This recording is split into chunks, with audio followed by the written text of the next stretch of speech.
Strange New World Season 2 is done. Which means I'm going to do my compulsory comment response video. Just so you know, I'm not ignoring you. These are good because sometimes I have to think about a comment for a long time.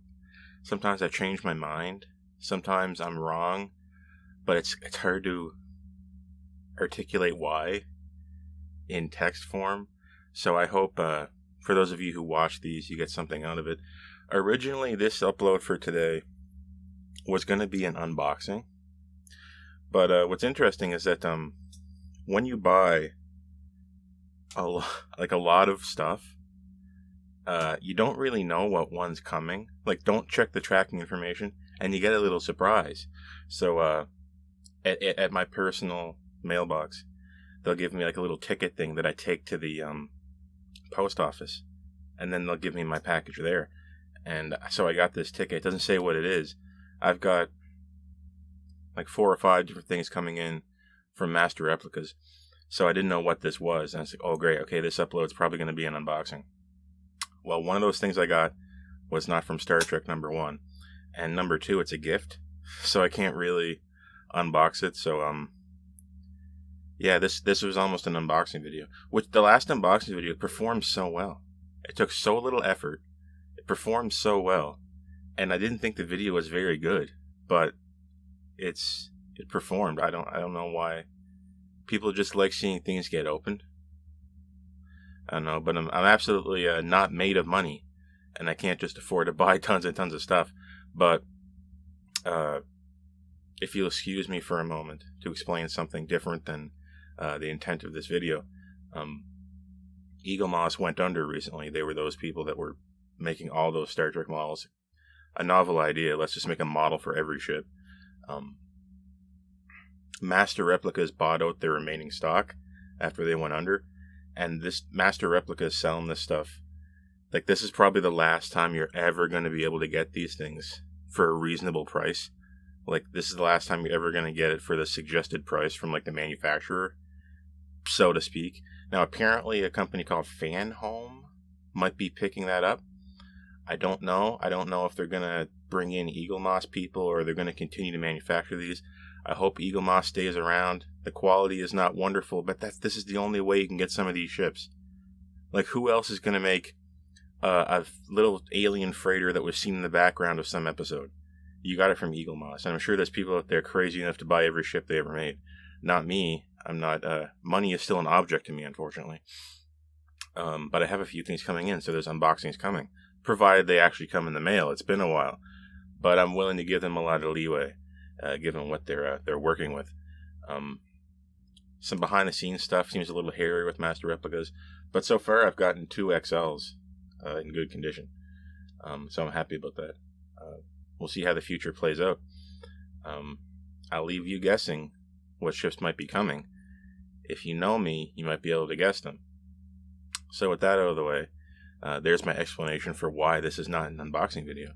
This is the comment response video that since the last time I did one of these, which basically encompasses all of Star Trek Resurgence and all of Strange New Worlds. But I think we're just going to call this a Strange New Worlds response, not necessarily Resurgence, because it didn't generate a lot of comments.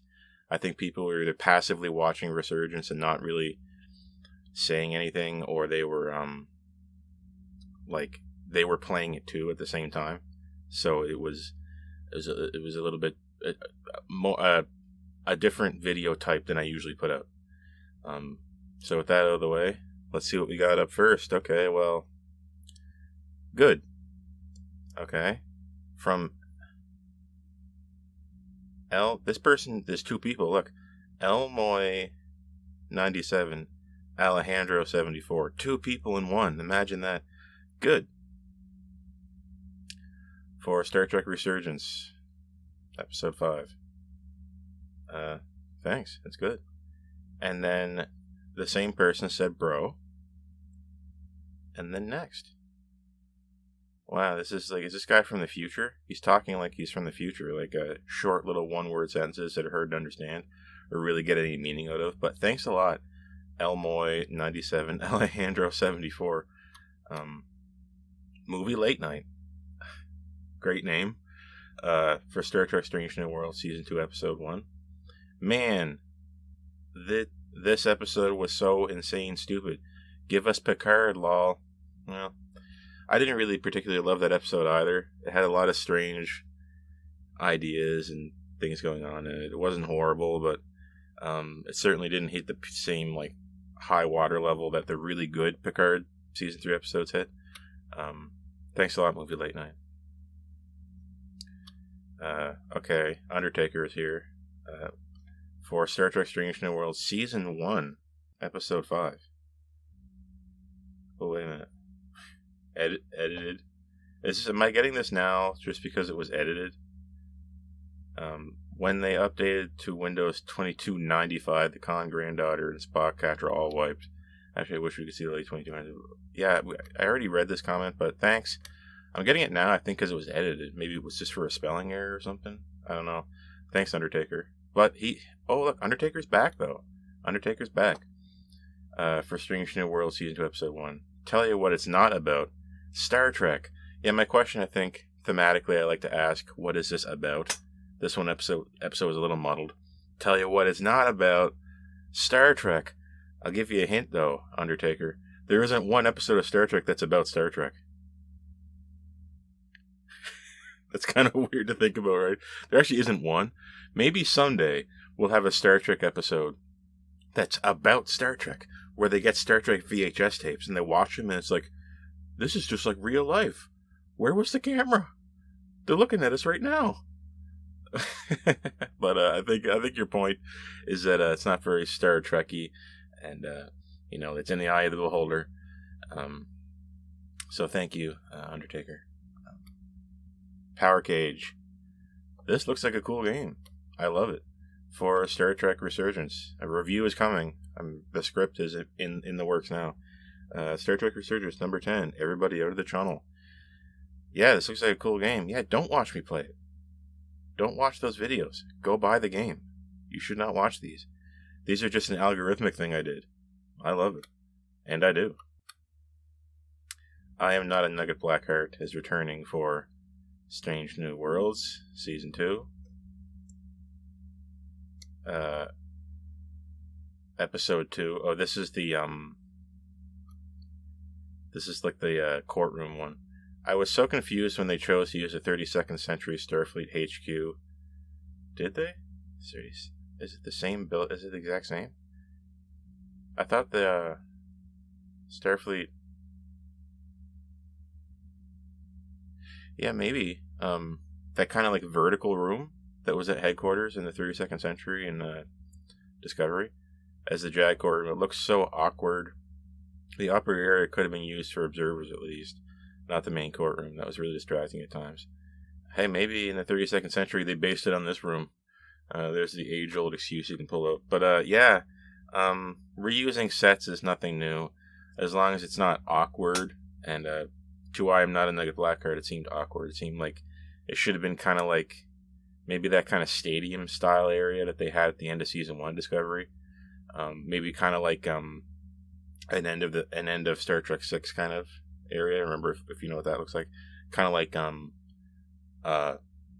lots of seats in the back and a little podium at the bottom, and like maybe they could dress it up with like multiple different tables where they could sit around or something like that, instead of what they went with, which was I guess the 32nd Century Starfleet HQ. I mean, honestly, I was so checked out in that episode I probably just missed it entirely. I was just kind of checked out in that episode. Sorry. Thank you. I Am Not a Nugget Blackheart. Michael Papp. Here comes the Papp attack. For Season 2, Episode 1. I believe this episode is called The Broken Circle. The eponymous Broken Circle was a gang of Klingons and humans who tried to reunite them. Okay. Yeah, I was wondering what that was. They ran the black market on that plan. Also, I think some of them were publicly legitimate business secretly. And yeah, okay, that makes sense. Businessmen who ran the lithium mines by day, the crime by night, that sort of thing. There's a show.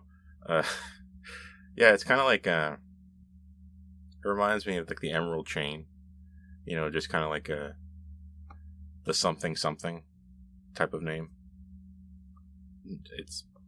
Thanks for the insightful comment. Oh no, Prodigy just canceled. Paramount's taking up a streaming service and shopping it around.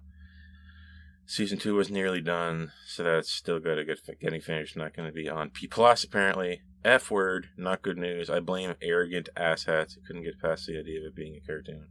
Even though we had Lower Decks in the animated series beforehand, right? You had 2 chances to get behind the idea of it being animated, and you just couldn't handle it. But in reality, I don't know what the numbers are like for this. I have no idea why this was canceled. Like, there's all kinds of different reasons why something get canceled. I don't know who to blame.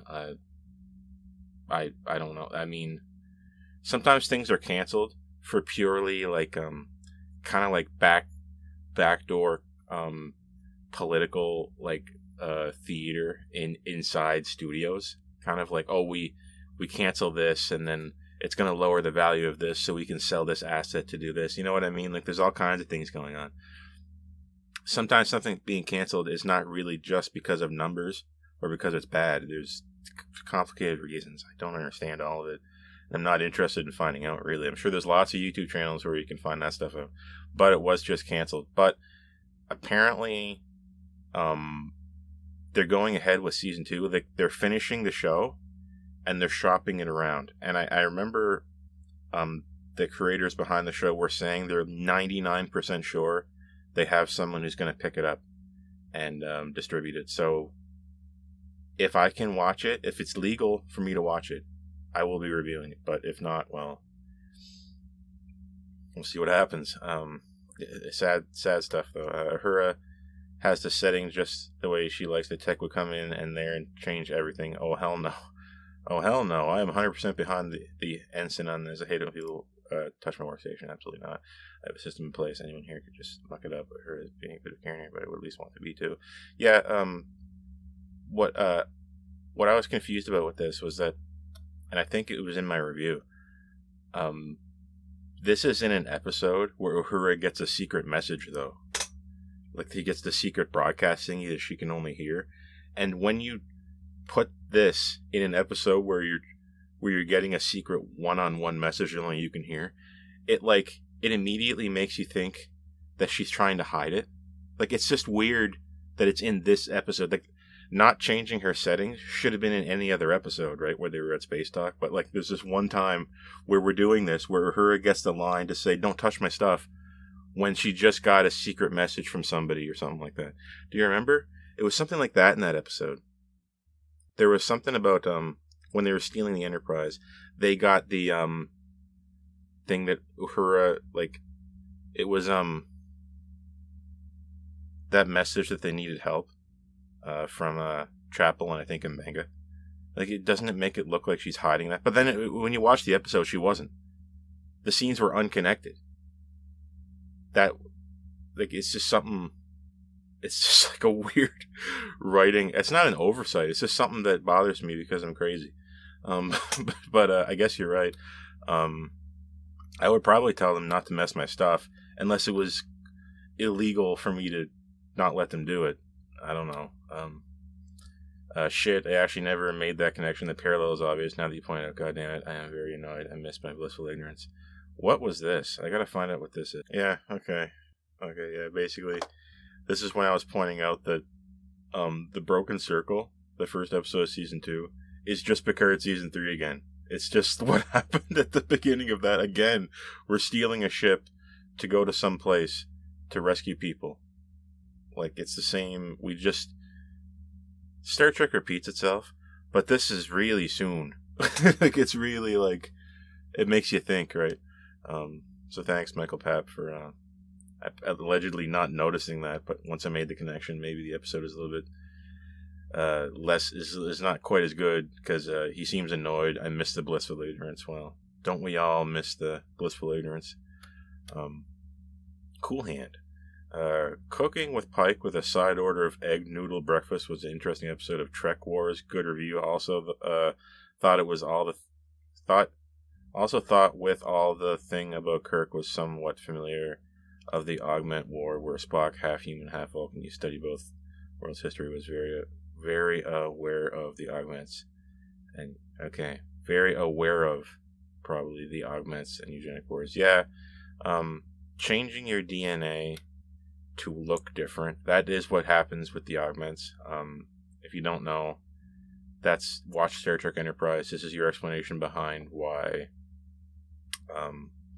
Klingons look different. And then the eugenic wars is an outgrowth of that, right? Like, augments are people with augmented DNA for one reason or another.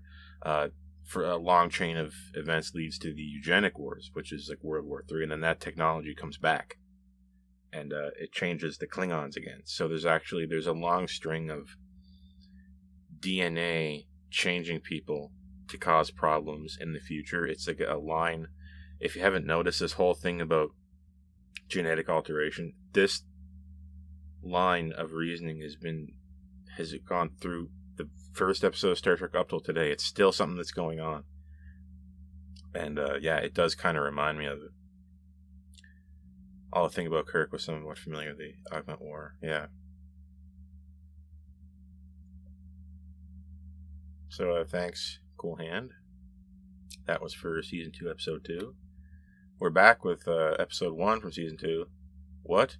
It's vocalizing a shared history. I had no... Yeah, this is what me... hold on here. These little asides where we're talking about, hey, remember when, and blah, blah, and then didn't we...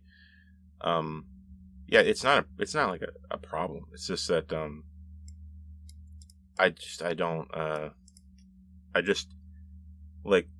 some things smell to me like, or they sound to me like extraneous pieces of dialogue that were inserted in later on that don't really have anything to do with the plot, that I think are just a little strange. They come off weird. It's like something that I notice a lot in, for lack of a better term, New Trek. Stuff like, hey, you were the best thing ever when you did this. Hey, no, don't sell yourself short. There's nothing wrong with it. It's just something that I see it and I'm like, okay, this is not ancient Trek anymore. I don't know. Don't listen to me. I love it. Pelia's... Yeah, dang it, this comment aged bad. After having watched Season 2, Pelia doesn't really get a lot of wins. Doesn't feel like she does a lot. It's kind of a wasted potential. And now we got Scotty showing up. Like, I know Scotty is not going to be the chief engineer anytime soon, but it's just... We didn't need any more stuff complicating Pelia's ability to win in an episode, right? Now we just got Scotty, who can possibly sneak in what looks like an assist, and then he can get the goal at the last second. It's going to be annoying, but I love it. Pelia's a witch, and her cauldron is the warp core. Fantastic. I'm super digging the character too. Carol Kane is the light and everything I've seen her in. I'm okay with the idea of like weird, not non-traditional characters in these roles. It's fine. Like, I mean, I know I said it before. I don't hate Dr. Pulaski, right? And just, this is a very different type of chief engineer than we've had before, and I was fine.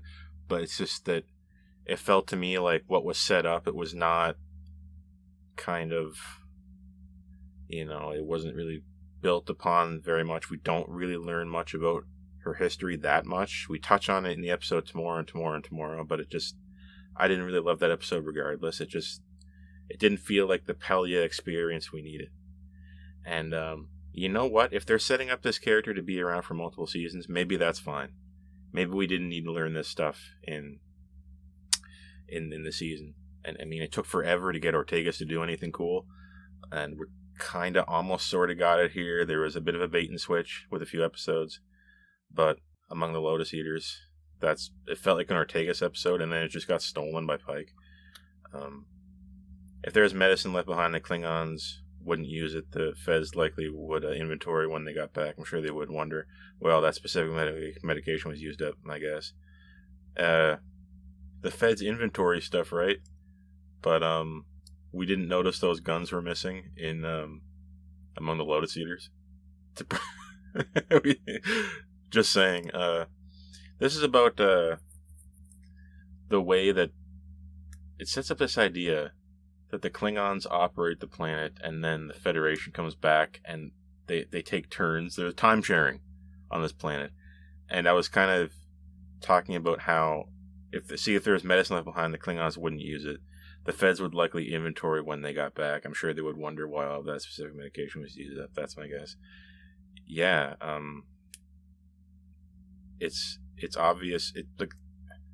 I don't think the Federation in this particular instance would need to look at inventory discrepancies to figure out that something huge is being constructed underground that involves radiation and things like that. I don't know. It's just something about it that I don't love.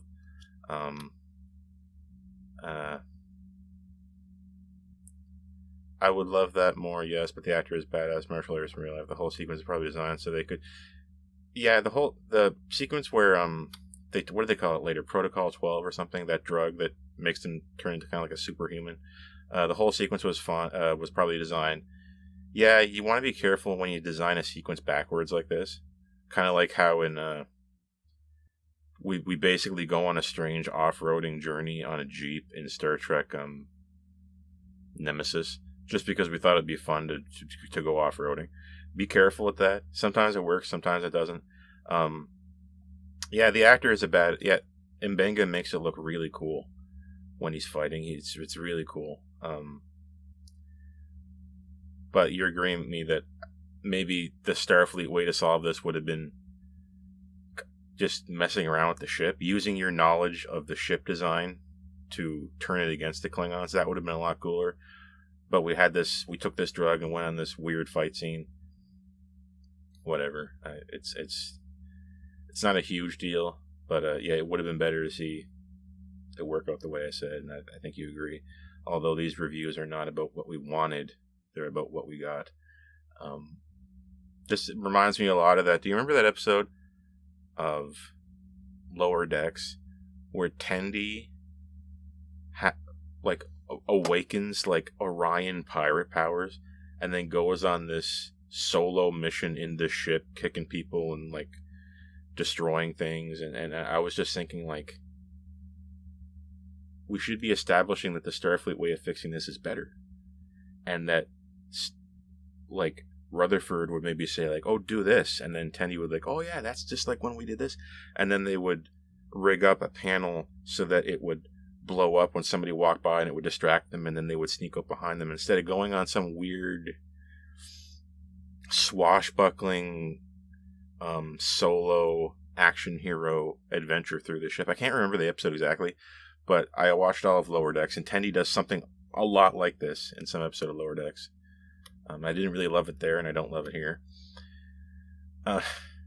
Speaking of, I didn't read this comment before I said this. I like seeing it here right after I said I didn't love it there, and I don't love it here, and I like seeing it here. It's kind of weird. The time Spock has done it to himself. No plants, no bonfire. He removed his emotional blockers in order to smash that computer monitor in TOS. No, that's not what happened. Primal enough for he removed his emotional blockers in order to be primal enough for the Jorn babies. Now he's swinging with the consequences. Seems fine thematically to me. We may have been emotional as Spock a bunch, but this is also genuinely someone else's first time. What was Spock's running from it? I remember that when he smiled when he looked at those plants and he touched it and kind of smiled at it. I didn't forget that. I see his emotions now as continuing the character journey from then to where no man has gone before, or the man trap, whichever you prefer to consider first. Yeah, I agree with this. And this we'll go into this again. This is a very Spock emotional season, and we'll go into this later on, so I'll save it for then. But I was wrong about how I kind of interpreted Spock here. Maybe I should have been more lenient with kind of like the emotional Spock, because this is before TOS, and maybe there's dramatically something we can establish there that kind of makes Spock kind of like flip a switch in his brain and kind of like go into that kind of Kolinahr Vulcan style stuff. Like maybe that could happen. Maybe that's an interesting thing for season 3. If you consider this canon to TOS, if you consider this the same timeline at all, if that matters to you, it could be a way to kind of parallel, if you want, the events of TOS when we get there. We're like paralleling it in a way. Yeah, he's continuing on the character's journey from there to here, to where no man has gone before, or the man trap. Yeah, he does kind of have to change to be that Spock. But then another point would be maybe like Vulcans. What are they going to live to be? 200 and some, 250? I don't know. They're long lived. How many years do we got before we get to TOS? Like 5 years, something like that. Can you change that much in 5 years? Is the TOS Spock we saw not the real Spock? Is there a Spock behind the scenes we're not getting? Is there a different side to that? Who knows? We'll see how it plays out. If we ever actually, I don't know if this is a good idea. If we ever get to the point where we're actually remaking TOS, I'd be really scared of that. But maybe I was a little bit too harsh on this Spock. It's about having an adventure. I don't believe this story was the best season premiere. It was still a lot of fun. A quick kiss hello before the proverbial makeout session that is Asper. I have no idea why they didn't start the season with that episode. My buddy called it This Generation's Drumhead. I don't know. I didn't really love it that much. But then again, I've never been like a court episode guy like the Drumhead or even The Measure of a Man or Court Martial, I think it was. Remember that in TOS? I think that's what it's called. And the Menagerie to a certain degree in TOS. I'm glad you didn't say a quick Vulcan hello before the proverbial makeout session. I don't know. I was just kind of checked out for that episode anyway. It's not horrible. It's just I thought I really wanted flashbacks bad in that episode to get me kind of grounded, but there's me going about what I wanted instead of talking about what we got, which is never a good idea. Michael Papp still going. The budget for Pick went towards the legacy cast, I'll bet. Kind of like how the animated series is animated pretty woodenly, despite being the most expensive. Yeah, I don't mind it. I don't mind the look of it. I can kind of put up with an ugly cartoon. They couldn't even afford poor Walter Koenig, though he wrote an episode, if I remember correctly. An interesting point. This is where I think I mentioned Picard looking like a cheap show. And this show just looking so much more expensive. Star Trek Strange New World Season 2 Episode 1. Undertaker Uhura read the script that Tech didn't get a script.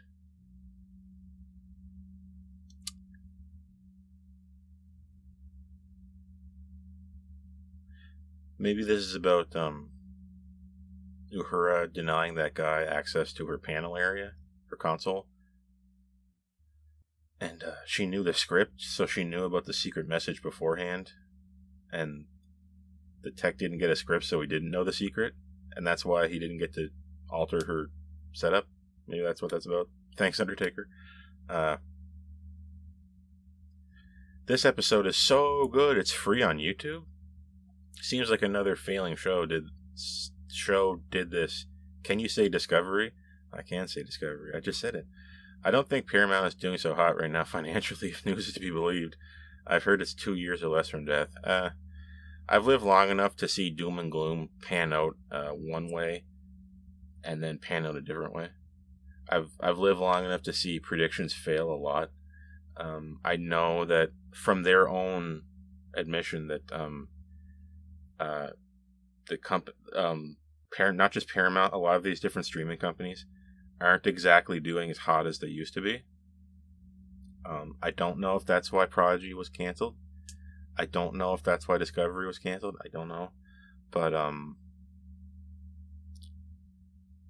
is putting an episode free on YouTube, is that an indicator of you struggling? I don't know.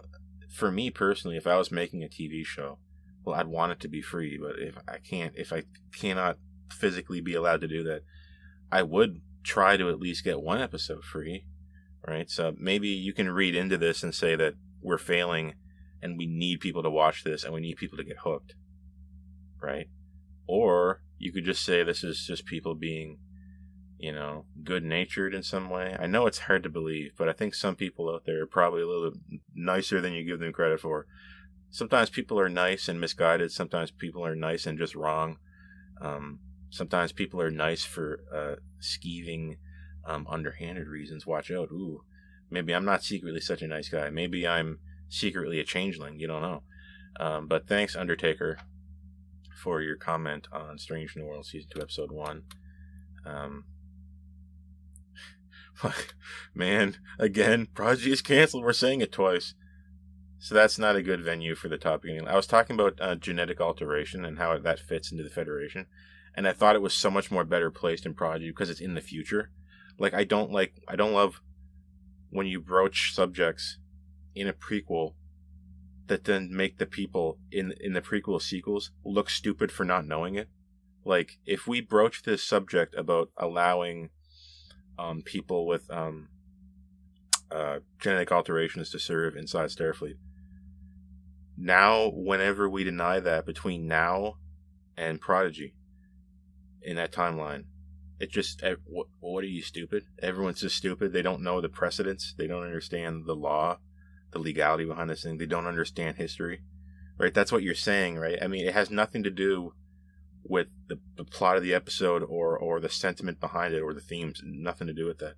It's just that, like, if I was writing Star Trek, these questions would be answered in a future season. I like this idea that we would have a show that the mythical post-Nemesis show that we all talked about all the way through the 2000s and 2010s and never really got. Captain Worf, Captain Riker show, the mythical Starfleet Academy show we never really got, but everybody kind of wanted. I always wanted a Starfleet Academy show that took place between TNG and the Undiscovered Country, and at the very end of the season or whatever, or the end of the show, if we had multiple seasons, we were on the Enterprise B. I thought that would be a really cool design for a show. Or the Enterprise B is at the beginning, and by the end of the show, we see the Enterprise C. Oh, that'd be so cool. But didn't get that. We got Discovery. So yeah, without Prodigy, maybe do it. Make all season 5 of Discovery about this. It's in the 3000s. Make the whole season about this idea. Maybe.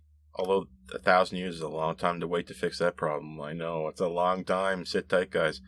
Yeah, Paramount is shopping the show around. Season 2 is already just about done. We'll very likely see it in somewhere. Yeah, I'm pretty confident that we're going to see it. I'm pretty confident. Season 2, Episode 2. The point was the decorated and honorable Captain April had no issues bringing.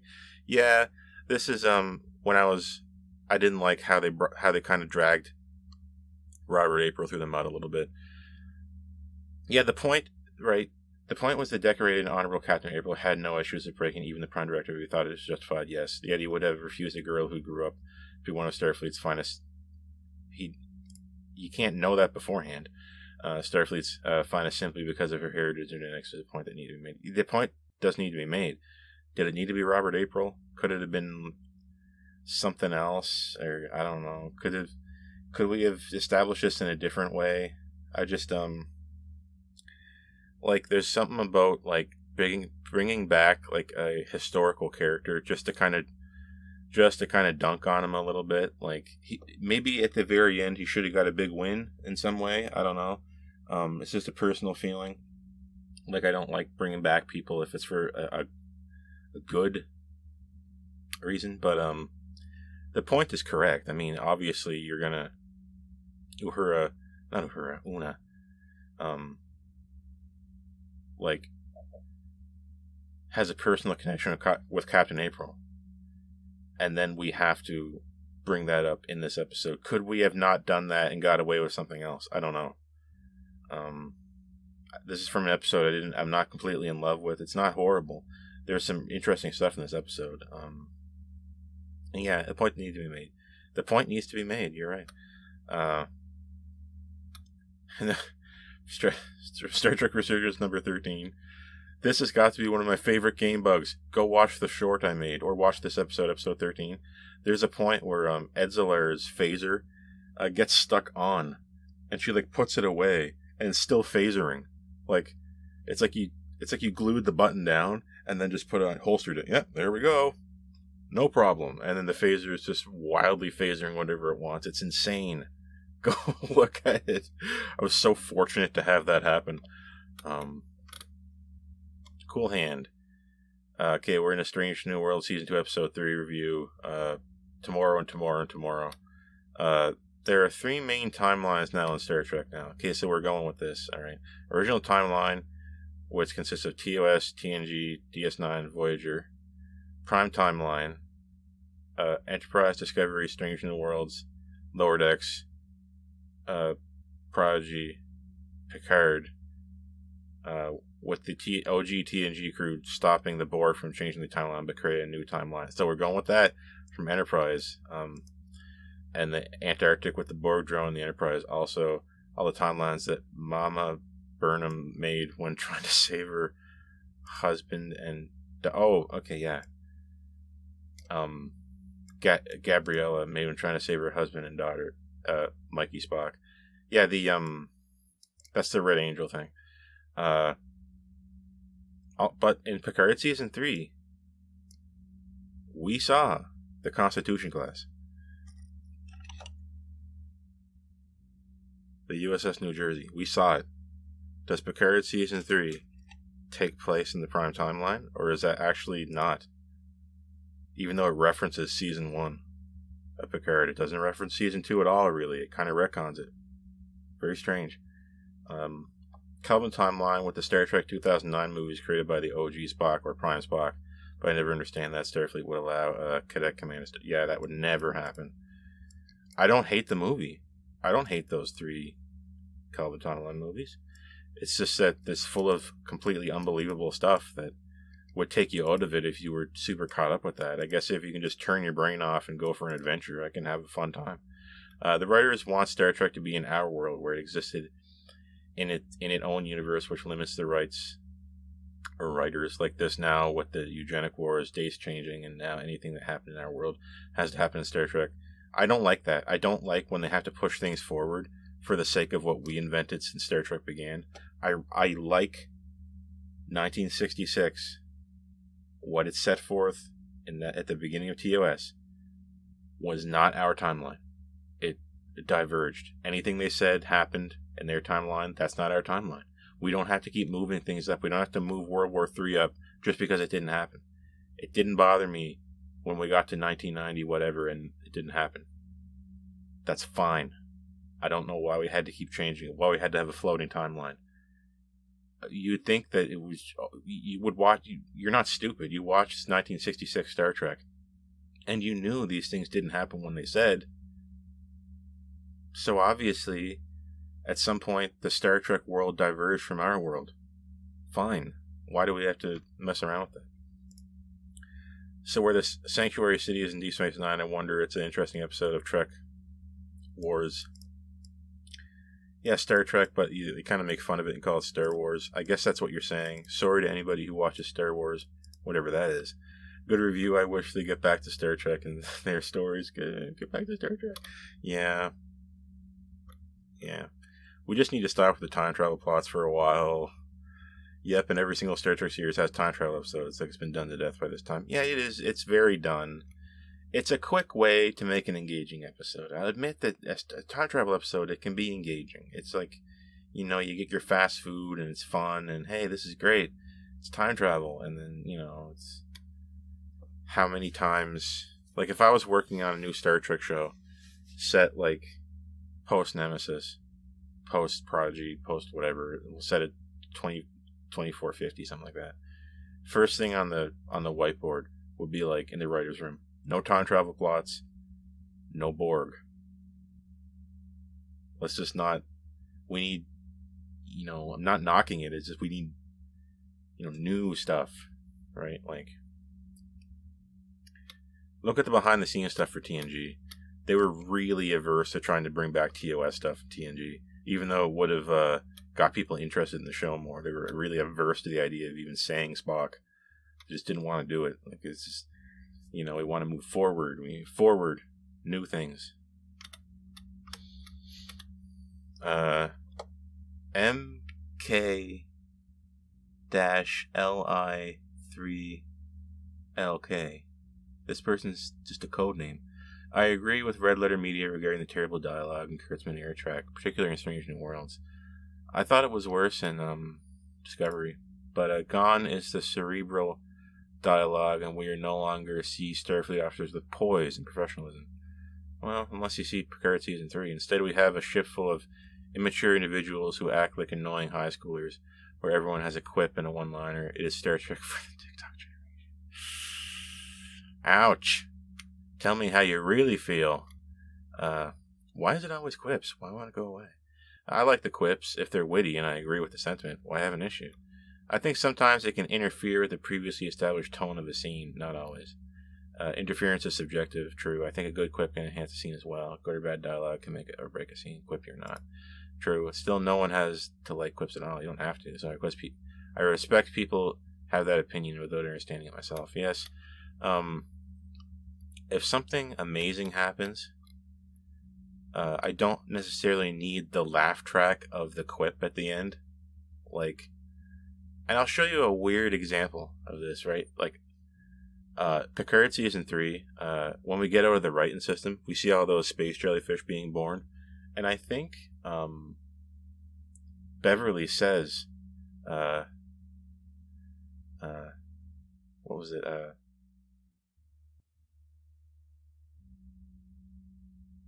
Space, the final frontier. These are the voyages of Starship Enterprise. Her 5-year mission to explore strange new worlds, seek out new life, new civilizations. I think she reiterates the Enterprise plaque designation, strange new life, new civilization. I think she says it verbatim, and that was kind of like a weird dramatic quip on the end of what was happening. I would have preferred if I were allowed to say that in my brain. Go back and watch that scene from Picard Season 3. And again, in Prodigy, Rocktack brings up, oh, this was just like Tars Lamora, or something like that, when they lose their ability to communicate. And at the beginning of the season, they learn to communicate by getting the comm badge. You don't need to hammer it home sometimes.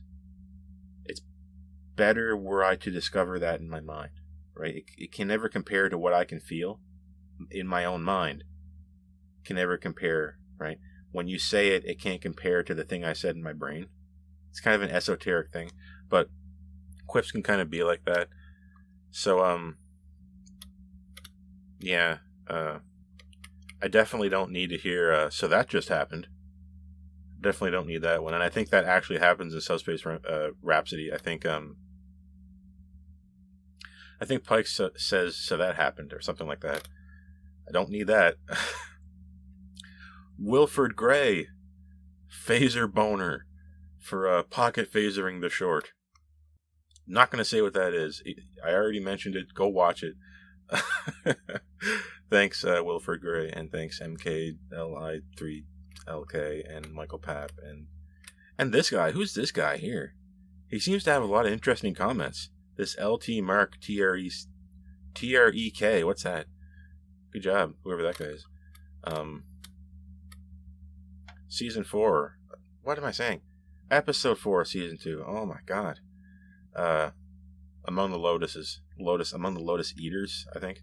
The writers also forgot that the Rigel system is a well-traveled system in Star Trek. It is. Rigel's mentioned a lot. As soon as they said Rigel, I was like, uh-oh, what's going on here?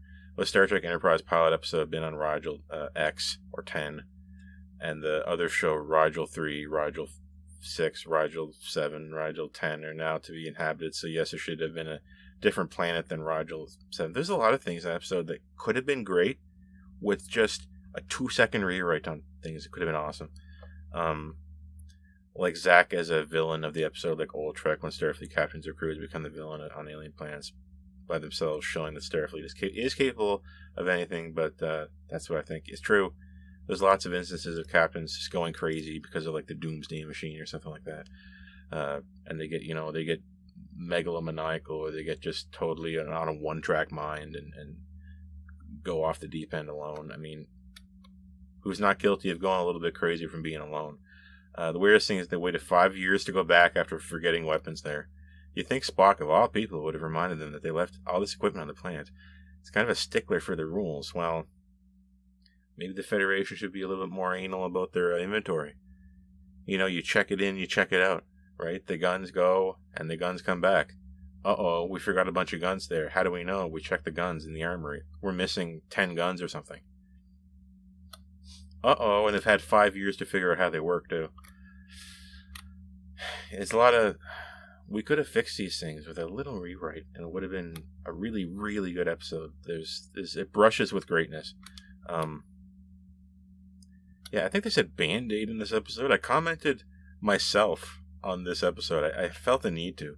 Because there's a moment in the episode, Among the Lotus Eaters, where I think Chapel said the word Band-Aid. And I was like, wait a minute. Isn't that a brand name? Not like wouldn't it be like Bandage? Or something like that? It's nothing. This guy liked my opening skit. Thank you. Somebody noticed the opening skit and said it was funny. I love that. They're not super easy to make one every week that works and isn't complete garbage. It's hard. I try to make this channel materially different than other channels, but it's hard. You seen that new animation I just put up for like 8 seconds long? That took forever. It was hard. My computer was rendering a 60 FPS video later on in post, stretched to 30, 1080p per frame. It was rough, and they can't all look like that. Sometimes the Dingwall looks a little bit like garbage because I need to crank them out, right? I think I'll take my chances. That's what I said when I was going into something that was going to change my DNA. I think I'll take my chances. I don't like what I got. I'm a little bald and a little bit bad looking. That was for Charades, and again for Charades, Season 2, Episode 5. Imagine if these writers had to write 26 or 28 episodes in a season. Thank God there's a writer's strike. Yeah, maybe they're getting the break they deserve. I don't know. Maybe it's hard to do 10 episodes a season. I don't know. But imagine if they were doing like 30 episodes. Like, seasons used to be longer. I'm not sure what the whole modus operandi behind this is. Like, why are seasons short now? Are they just more expensive per episode? Is it a time thing? Are people just pound for pound more lazy? I don't know what the answer is. But in those 30-ish episode seasons we used to get, you would get a few smelly episodes in there that maybe the season would be better if it was like just 20. Because there's some seasons of Old Trek where it's like, there's 5 episodes where you're thinking, I wish these weren't here. I hate having to deal with them in canon. But, we'll count our blessings and say that maybe if the show is bad, 10 episodes is a good thing. Right? You only got to watch 10. Depending on who you ask. Is it better for you now that we know it's not canon? They were pretty sneaky when they slipped that line in about the time travelers messing everything up in episode 3 of the season. Yeah. It took me about the whole season to kind of have that marinate in my brain.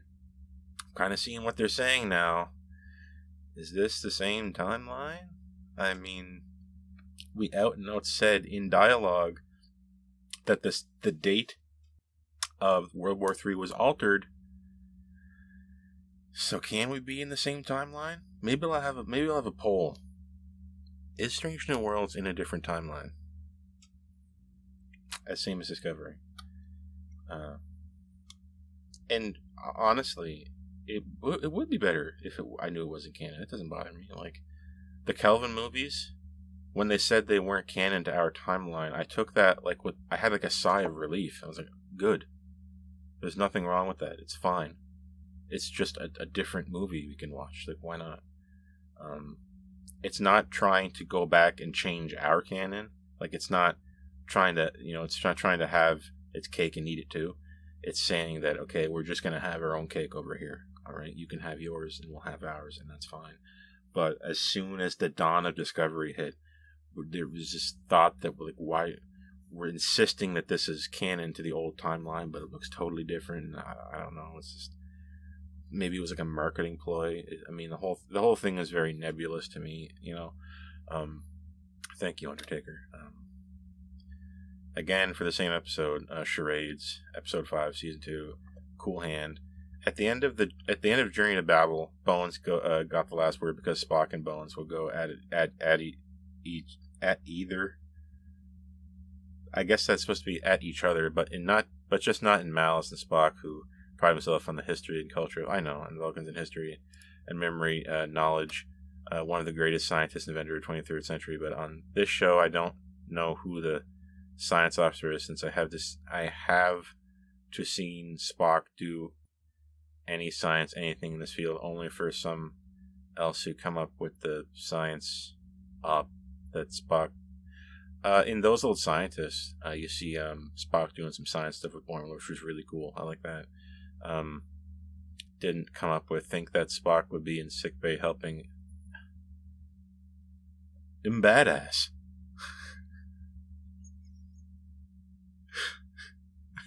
yeah. And Chapel to solve the problem. This is not Spock. This is not only a name. Well, technically, this isn't the Spock we know yet. Technically, if you want to get all logical about it. And if it is Spock only in name, does it matter if this is a different timeline? Does it matter if this is a different timeline? I don't know. What's in a name? Any Spock would seem as logical were he not named Spock. I don't know the quote. What is it about a rose? Any other rose? A rose by any other name should smell as sweet. A Spock by any other name should be as logical. Is that the case? I don't know. Cool Hand 889, thank you for your comment. Just wait a little bit. Spock does some science stuff later on. And then again for tomorrow. Michael Papp, I've never once had the slightest issue with time travel stories. Like, from an early age, I remember perfectly what went on episodes like Tomorrow's Yesterday. The idea is, I don't love that episode.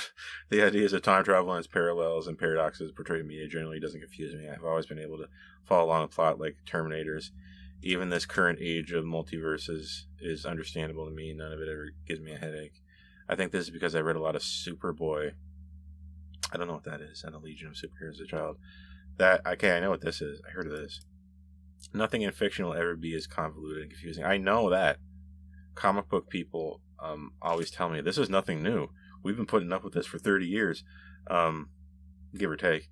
I've been able to navigate that with an ease my various history teachers would have been outraged by. Yeah, history teachers, eh? They like when things go A to B to C and not C to A. I can understand why. Shamefully as it might be, I'm more familiar with the fictional histories than I am of the real world. You're not alone. That isn't to say I'm ignorant or less knowledgeable than the average person. I just care more about, say, Marvel history than U.S. history, Asian history, or, history in general. Even though technically Marvel history is history because we wrote it.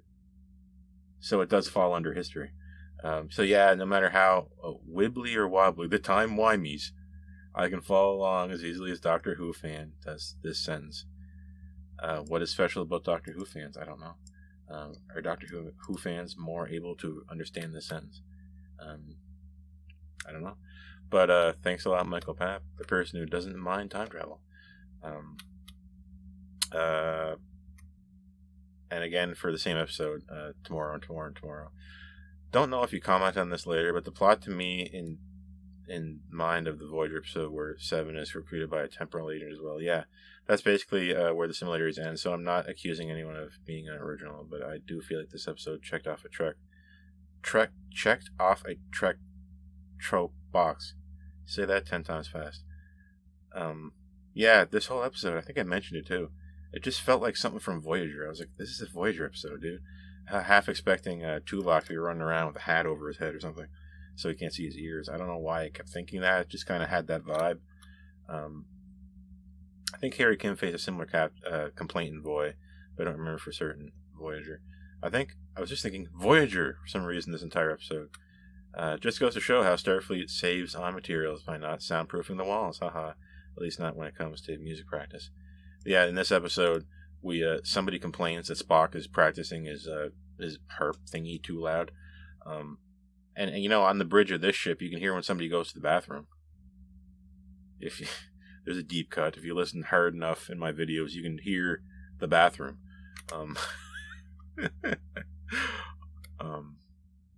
Oh, looks like somebody's having a bowel movement.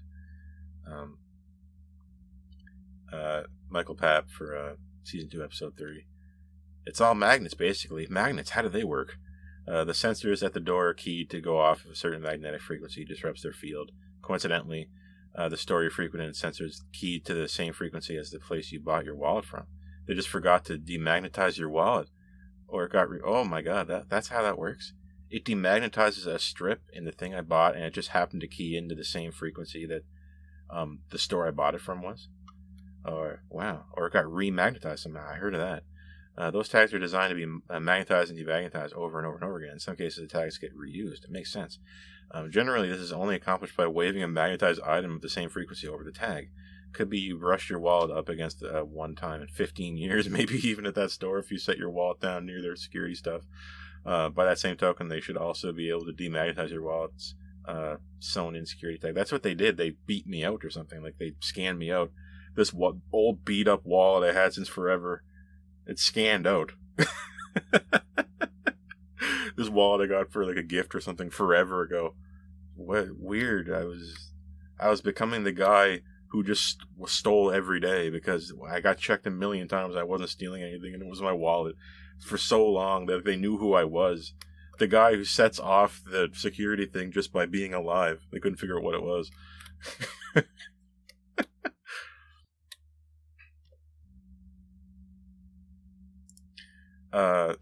Having worked in retail over a decade, I can honestly say it would work. The amount of shrink, as in shrinking inventory.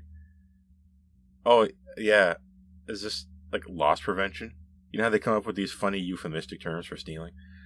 Some folks would even bring their own security demagnetizer, just walk out with no alarms and loads of... Yeah, I worked at a store before, and they said if you see someone stealing, let them do it. And I was like, that's why? That seems strange. And they said that it's not worth it if you get hurt. Like, it's better that you don't get hurt trying to stop somebody from stealing. It's better that you don't get hurt than you do get hurt stopping them successfully for stealing a $20 piece of meat. I don't know, just something randomly. And I guess that makes sense. I guess these giant companies, they can put up with a lot of theft. You think about it. So when you kind of run the numbers in your head, it kind of makes sense in a weird way. I love that Kirk played chess to get money. He is excellent at that game, as a matter of fact. To me, it was a perfect solution. True. I mean, he goes up against Spock all the time in the 3D version, so this must be child's play. Time travel is a plot device. The real crux of the story is Leanne's personal journey of self-acceptance, a story I resonate with. True. Time travel is not a theme. Leanne's journey of self-acceptance is in line with the true purpose of the episode. That's what the episode is about, right? It's not about time travel. So you're keying into the truth of this episode. She left the gun on Kid Khan. Kid Khan. There's my wrestling name. She left the gun on Kid Khan's desk. What? Haha. Yeah, they go into that kid, and they have a chance to kill this Khan before World War III, and it's just like, I remember thinking that, well, wait a minute. We just listened to that Romulan. The timeline kept changing. How do we know this Khan is going to be the same Khan that ends up being our Khan? Like, I remember thinking that, and I was just like, what's the point of killing him or not killing him? What's the difference? After a while, when you think about these things enough, the logic sets in. It sautés in your brain for a while, and we get the logic behind it, and it's somehow, it's a little bit hairy, But, yeah, definitely don't leave the gun in the room with the kid. Definitely don't do that. I think, if you think this episode's Looney Tunes, I wonder what you thought of Charade. That's Looney Tunes. I think I will find out when you do your review, but that's a sillier episode. It's a sillier episode than we've ever had before.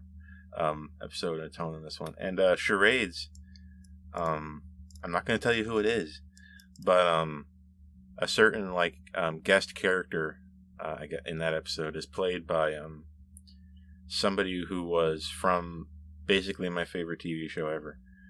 See if you can find out who it is. I'm not gonna tell you. Yeah, when I say it's Looney Tunes,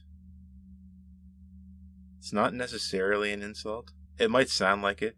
I say, what is this, Looney Tunes? Well, you know, sometimes we must bow to the absurd, as Picard would say.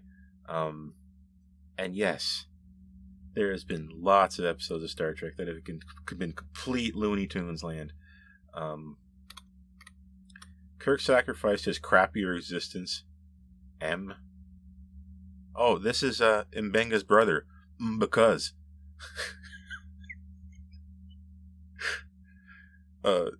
Mbenga is slowly becoming my favorite name ever. Like the Mbenga boys, Mbadass, Because. Sam was alive in Leanne's timeline. A sad irony. Alternakirk. I've never taken that medicine before, Alternakirk. Died so his alternative brother could live only for another 10 to 15 more years before he's killed by flying fried eggs. Yeah, before they find him laying down on the ground, and he looks a lot like Captain Kirk. Man, you guys are identical, except he's got a mustache. Yeah, it is an interesting, like, thematically the episode is maybe a little bit better than I gave it credit for. This idea of sacrificing your own existence because you've accepted that it's crappy.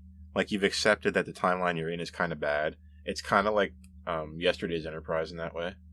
It's just that we don't have a Guinan to really tell us definitively which is good and which is bad. We're just kind of trusting Leanne, right? But we are back in time, so maybe he's primed to believe crazy things now, right? Because once you see one crazy thing, the next crazy thing is a little bit easier to believe. So you are right. You are right here. This is a comment from when I posted a little community post about getting my Blu-ray for Star Trek Motion Picture Director's Edition. Can't wait to take it out for a spin. And Matthew James 4525, or just Matthew James, you're going to be impressed. I was shocked with the visual improvement over the 2000 DVD release, and I was as well. I had a great time watching it, and I'm sure I'll be taking it for a spin many more times. And we just hit an hour on my clock, and we're going to wrap it up right here. Great, another hour-long video. Wonderful. Don't I just love editing those and taking forever to upload them? That's just awesome. I love that. So I'll see you guys in the next part.